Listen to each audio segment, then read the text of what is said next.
آج हमने कुछ ऐसे ही औलिया अल्लाह का तज़किरा करना है कि जिन्होंने अपनी ज़िंदगियां अल्लाह की अताअत में गुजार दी और अल्लाह ने उन्हें वो मकाम व मर्तबा अता फरमाया कि ना सिर्फ वो नस्ल इंसानी के दिलों पर हुक्मरानी करते थे बल्कि साथ साथ जंगल के दरिंदे भी उनका हुक्म मानते थे। आपको बताएंगे कि वो कौन से वली अल्लाह थे जो शेर पर सवारी किया करते थे और किस वली अल्लाह के दरबार पर आज भी शेर हाजिरी देने आते हैं। लेकिन दोस्तों, बाकायदा आगाज से पहले आप रेड बटन पर क्लिक करके और बेल आइकॉन को प्रेस करके सब्सक्राइब करना मत भूलिए। ख़वातीन हज़रात, हज़रत सैयद शेर अली शाह गाजी की दरगाह जम्मू कश्मीर के जिला पूंछ के गांव शनेद्रा में वाक़ है। ये इलाका अपनी खूबसूरत बुलंद बाला चोटियों, घने जंगलात, जरखेज इलाके की बदौलत तमाम एरिया में मशहूर है। फिर अगर इन जगहों की निस्बत ऐसे औलिया कराम से हो जो ज़ुहद तक़वा, कश्फ़ो कमालात में आला दर्जे पर फायज हों तो इन जगहों की कद्र मंजिलत और भी बढ़ जाती है। हज़रत शेर अली शाह रहमतुल्लाह अलैह ने यहाँ पर बसेरा किया। बचपन ही से आप पर इश्क़ इलाही गालिब था। कहा जाता है कि आप शेर की सवारी फरमाया करते थे,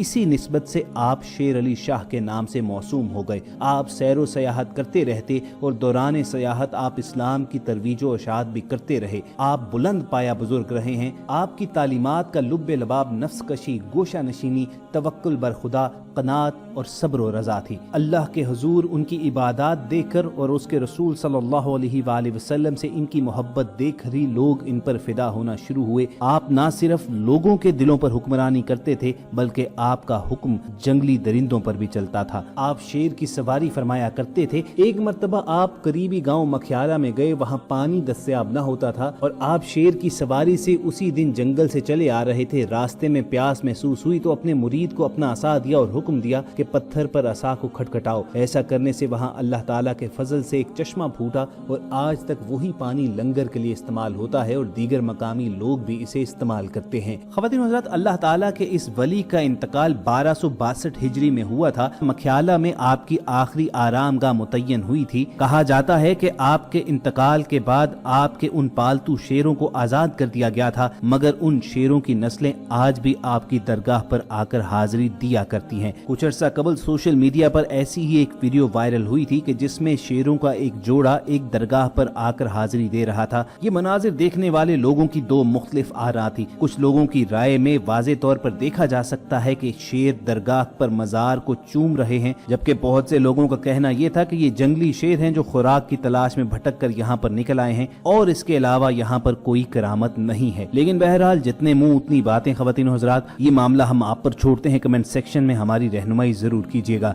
दोस्तों, अल्लाह ताला ने कुरान करीम में अपने दोस्तों की निशानी बताते हुए कहा है कि उन्हें कोई खौफ और गम नहीं होता है। शेख अबुल हसन भी जमाना कदीम के एक ऐसे ही बुजुर्गाने दीन में थे कि जिन्होंने अपनी जिंदगियां अल्लाह ताला की राह में वक्फ कर छोड़ी थी। शेख अबुल हसन के जमाने में मिस्र पर अहमद बिन तलून की हुकूमत थी। वो न सिर्फ रियाया पर जुल्म करता था बल्कि बेदीनी का भी फरोग था। रियाया परेशान तो जरूर थी मगर हाकिम के सामने कलमा हक कहने की जुर्रत किसी में नहीं थी। उन्हें ये डर था कि अगर उन्होंने ऐसा किया तो उल्टे किसी मुसीबत में फंस जाएंगे। मगर शेख अबुल हसन हाकिम के सामने गए, उसके जुल्म सितम पर उसे टोका और उस पर तनकीद की। मगर इब्ने तलून ऐसी हक गोई पर आपे से बाहर हो गया और हुक्म जारी किया कि शेख अबुल हसन को भूखे शेर के आगे डाल दिया जाए। उसके हुक्म के मुताबिक एक शेर को कई दिन तक भूखा रखा गया और रियाया में खबर भी फैला दी गई कि एक गुस्ताख को सरेआम सजा दी जाएगी। वक्त मुकर्रा पर लोग ये मंजर देखने के लिए जमा हो गए।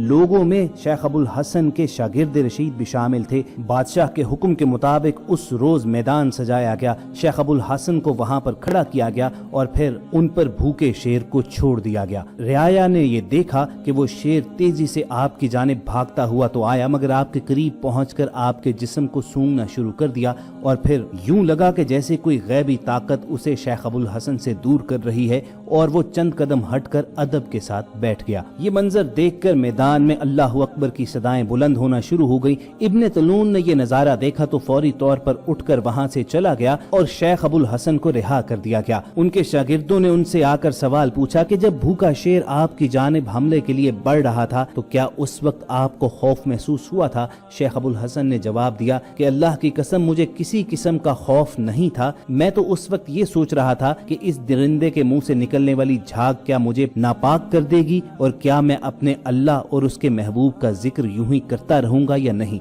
अल्लाह वालों की यही वो आदात हैं, यही वो तर्ज अमल और सोचने का अंदाज है کہ جس کے باعث اللہ کا وہ وعدہ پورا ہوتا ہے کہ انہیں کوئی خوف اور غم نہیں باقی رہتا۔ نبی اکرم حضرت محمد صلی اللہ علیہ وآلہ وسلم کے غلاموں کو بھی اپنے آقا سے نسبت پر ناز ہوتا ہے اور دنیا کی کوئی قوت ان کا بال بیکا نہیں کر سکتی۔ امام حاکم، طبرانی اور دیگر مفسرین حضرت سفینہ رضی اللہ تعالیٰ عنہ کے بارے میں ایک واقعہ روایت کرتے ہیں۔ آپ رسول اللہ صلی اللہ علیہ وآلہ وسلم کے آزاد کردہ غلام تھے اور نسلاً رومی تھے۔ وہ اس واقعے کے راوی ہیں، کہتے ہیں کہ میں سمندر میں ایک کشتی پر سوار ہوا، یہ کشتی ٹوٹ گئی اور میں اس کے ایک تختے پر سوار ہو گیا۔ اس نے مجھے ایک ایسی جگہ پھینک دیا جو شیر کی کچھار تھی، وہی ہوا جس کا ڈر تھا، وہ شیر میرے سامنے تھا۔ تو میں نے شیر کی کنیت کے لحاظ سے اسے مخاطب کر کے کہا، اے ابو الحارث، میں حضور اکرم کا غلام ہوں۔ تو اس نے فوراً اپنا سر خم کر دیا اور اپنے کندھے سے مجھے اشارہ کیا، اور اس وقت تک مجھے اشارہ اور رہنمائی کرتا رہا جب تک اس نے مجھے صحیح راہ پر ڈال نہ دیا۔ ایک دوسری حدیث میں یہ واقعہ کچھ اس طرح بیان ہوا ہے کہ حضرت سفینہ رضی اللہ تعالیٰ عنہ، جو کہ حضور نبی اکرم صلی اللہ علیہ وآلہ وسلم کے آزاد غلام تھے، ایک دفعہ روم کے علاقے میں لشکر اسلام سے بچھڑ گئے یا قید کر دیے گئے۔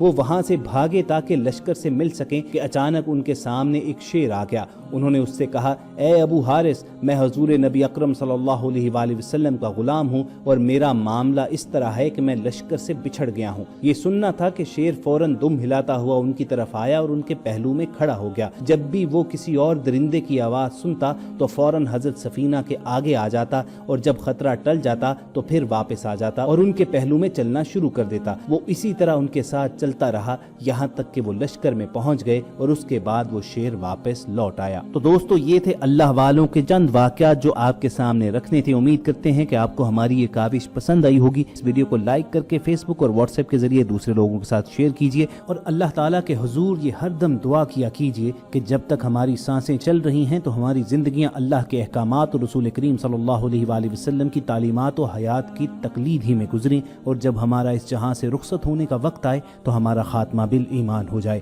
اگر آپ کے دل میں یہی آرزو پل رہی ہے تو کمنٹ سیکشن میں آمین لکھنا مت بھولیے گا۔ دوستو، یاد رکھیے کہ ٹیم پیپ لائیو آپ تک جو ولی اللہ کے یہ واقعات پہنچاتی رہتی ہے، اس کا مقصد ہرگز یہ نہیں ہوتا کہ محیر العقول واقعات سنا کر آپ کو حیران کر دیا جائے، بلکہ اس کے پیچھے ریزن یہی ہے کہ اللہ کے ان نیک بندوں کی زندگیوں کے واقعات آپ کو سنا کر آپ کو سوچنے پر مجبور کیا جائے کہ ہم اپنی زندگیاں کس طرز پر گزار رہے ہیں۔ انسان کتنا بھی گناہ گار کیوں نہ ہو، یہ یاد رکھیے کہ اللہ تعالیٰ رحیم و رحمان ہے۔ اس کی درگزر، عفو اور معافی کا دروازہ کبھی انسانوں پر بند نہیں ہوتا ہے۔ ماضی میں کئی اولیاء اللہ ایسے بھی گزرے ہیں کہ جو اپنے ماضی میں چوری اور ڈکیتی کیا کرتے تھے، لیکن پھر گناہوں سے تائب آ کر وہ اللہ کی راہ پر لگ گئے اور اللہ تعالیٰ نے انہیں بلند مرتبہ مقام عطا فرمایا۔ ہماری کوشش ہوگی کہ نیئر فیوچر میں آپ کو ایسے اولیاء اللہ کے واقعات بھی سنائے جائیں، اور اگر آپ یہ ویڈیوز حاصل کرنا چاہتے ہیں تو ریڈ بٹن پر کلک کر کے اور بیل آئیکن کو پریس کر کے پیپ لائیو کے ممبر بن جائیے۔ بہت جلد آپ سے دوبارہ ملاقات ہوگی۔ اپنا اور ارد گرد کے لوگوں کا خیال رکھیے۔ اللہ حافظ۔